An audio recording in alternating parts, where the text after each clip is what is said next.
Hello, this is Robert Somney and welcome to International, a series of videos at the National website looking at geopolitics and their relationship with Scotland's place in the world. This week I'm joined by Ruby Zajak and we're going to be looking at the Trumpian Brexit trend that is infecting the UK body politic, how Scotland can resist it and what impact it has on the rest of the world.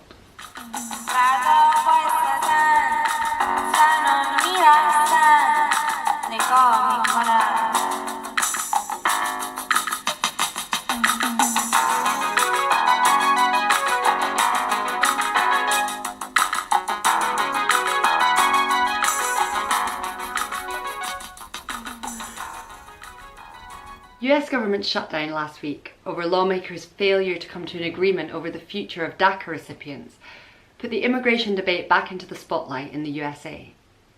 An Obama legacy, Deferred Action for Childhood Arrivals, or DACA, put deportation on hold for almost 800,000 migrants from Central America and Mexico. Not that Obama had a wholly positive record on immigration. Rising removals during his presidency earned him the title of Deporter-in-Chief by some of his critics. Although the Migration Policy Institute has pointed out that his administration focused on deporting illegal immigrants with criminal records and recent arrivals, rather than people that had spent years becoming part of US communities. In 2014, US Border Patrol apprehended record numbers of unaccompanied children and families migrating from Central America, drawing media attention to a migration crisis. But for the American Immigration Council, an NGO specializing in immigrant advocacy, it was in fact a refugee crisis of families fleeing violence in Central America's northern triangle of Guatemala, Honduras, and El Salvador. Conflicting use of the term refugee and migrant draw attention to important parallels in the US immigration debate and the European refugee crisis. The latter comprise both types of displacement, and the terms have often been conflated. Under Trump, the immigration debate has intensified, but it still rarely explores the root causes of the push factors that drive people north. This is problematic because the looming neighbour is deeply implicated in the structural violence that drives people out of Mexico and Central America. In pursuit of the American dream? Perhaps, but more often in pursuit simply of survival. Reading about the atrocities suffered on the migrant trail, as in the Mediterranean, is enough to tell you migration is not an easy choice. The gang violence concentrated in El Salvador has its roots in 1980s Los Angeles, when corrupt police officers pitted members of the Mara Salvatrucha and 18th Street gangs against each other, many of whom were subsequently deported to El Salvador. In a country already destabilized economically and socially by the region's civil wars, in which the CIA played a well-documented role, this violent culture has only grown. As in the US, public debate on immigration in the UK would be greatly enlightened if it more frequently considered our own actions overseas. Our colonial legacy in Africa and Asia, and how we came to have one of the greatest economies in the world, would be a good place to start. Our military engagement in the Middle East should also be considered, having lasting consequences on economic stability, security, and infrastructure in that region.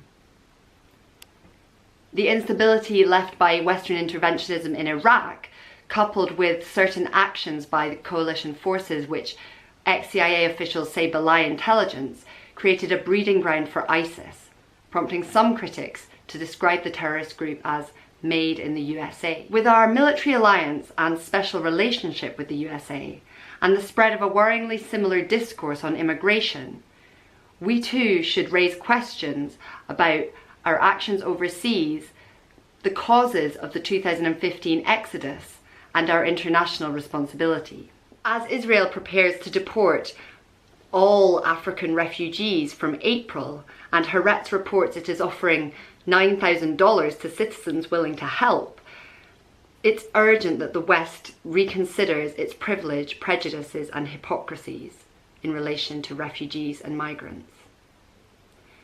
With our colonial history, arms trade and military intervention, the UK has a lot to answer for in many of the countries that refugees and migrants have been abandoning in their millions. Now, as Ruby's said, we've been looking at Trump and the relationship between the rise of populism, racism, and a very right-wing, ideologically driven policy towards immigration and race with regards to the US, but also the UK government and how our special relationship sinks into that. But let's consider the case of Scotland. How does Scotland fit into all of this? Scotland, of course, has its own history wrapped up with that of Britain's colonial past. It can't claim to be innocent. But it's important that we look forward. What ways in which Scotland is affected now and how it can challenge the rise of this Trumpian populist attitude that's stretching all across the West in terms of policies towards refugees and migrants. So long as defence and immigration are reserved to Westminster, it's impossible to see how Scotland can forge ahead a different future regarding the treatment of asylum seekers, refugees and economic migrants. If we look at the case of Dungavel, the detention centre, the protests against that, we look at the Glasgow girls and their inspirational story of integration, but also of a sign that people can easily come to Scotland and contribute to civic society as well as our politics. If we also look at the Syrian refugees that have been coming over and have been welcomed and accepted and integrated by the Scottish Government, these are stories of Scotland's relationship with refugees, with migrants, with outsiders, and how we're forging a different culture of welcoming people to these shores. Immigration is reserved to the UK government, meaning that the Scottish Government doesn't have powers on who we can accept, welcome and integrate into this society. Now, whether it's the prohibition system, whether it's the detention system, the judicial process, the Home Office, or a whole range of executive orders, the Scottish Government has its sovereignty and its ability to act as a player undermined by UK law. There have been many cases of people who have had their immigration status put under threat in this country by the UK government, in which the Scottish Government hasn't been able to resist. If we look at the case of Robert Mukutsa, who is a 31-year-old sound engineer, Kenyan national and Glasgow resident, who'd been living in this country for 8 years. Robert had a sponsor. He'd been legally working and living in this country for just under a decade.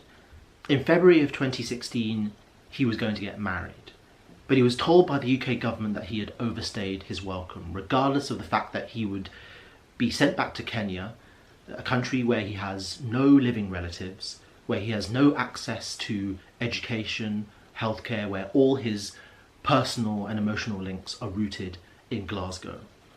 The Scottish Government was powerless to see him redeemed and to see his life that he'd made here recognised. Robert's case is typical of a British system which is hell-bent on enforcing a cruel system against non-EU citizens, people who've been living in this country, but also now EU citizens as well.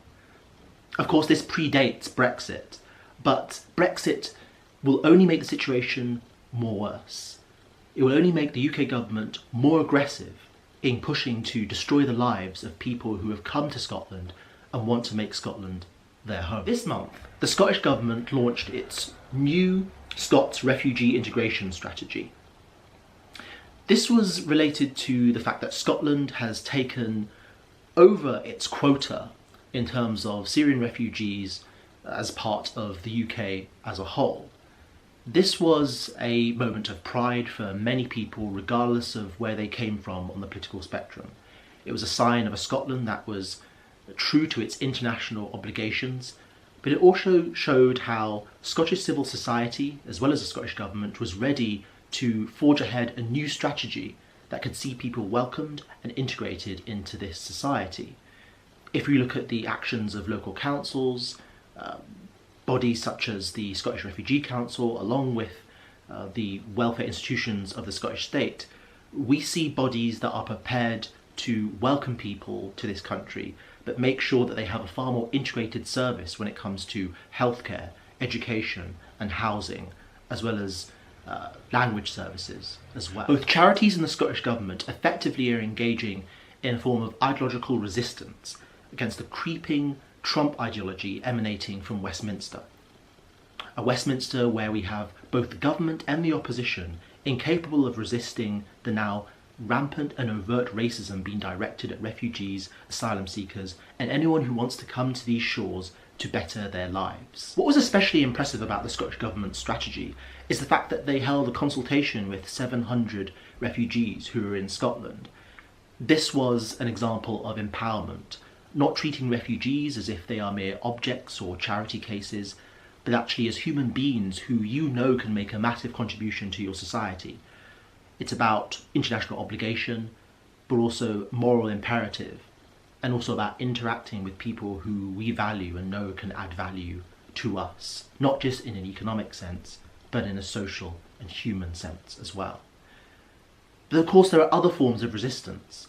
There's a real debate to be had about how the Scottish Government, within the confines of devolution and the reserved powers that are held at Westminster, can actually resist the pull to the right that has come as a result of Brexit, but of course predates it.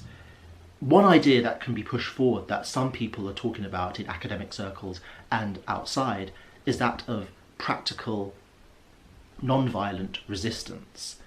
That the Scottish Government, along with local councils, can actually contribute to keeping refugees safe, asylum seekers safe, and those whom the Home Office badger constantly in order to deport.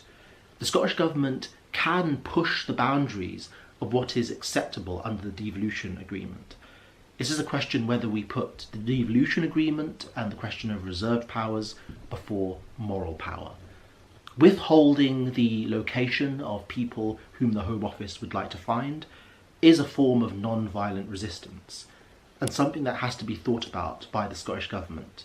Of course, there is the temptation to want to be seen as law-abiding within the Constitution, but as said before, this is a question of moral compunction, not necessarily legal debate. The gap in rhetoric between the actions of the Scottish Government, but also a Conservative government which is hell-bent on the introduction and the pushing forward of nativism and racialism within its immigration policy, raises important questions for progressives all across the UK.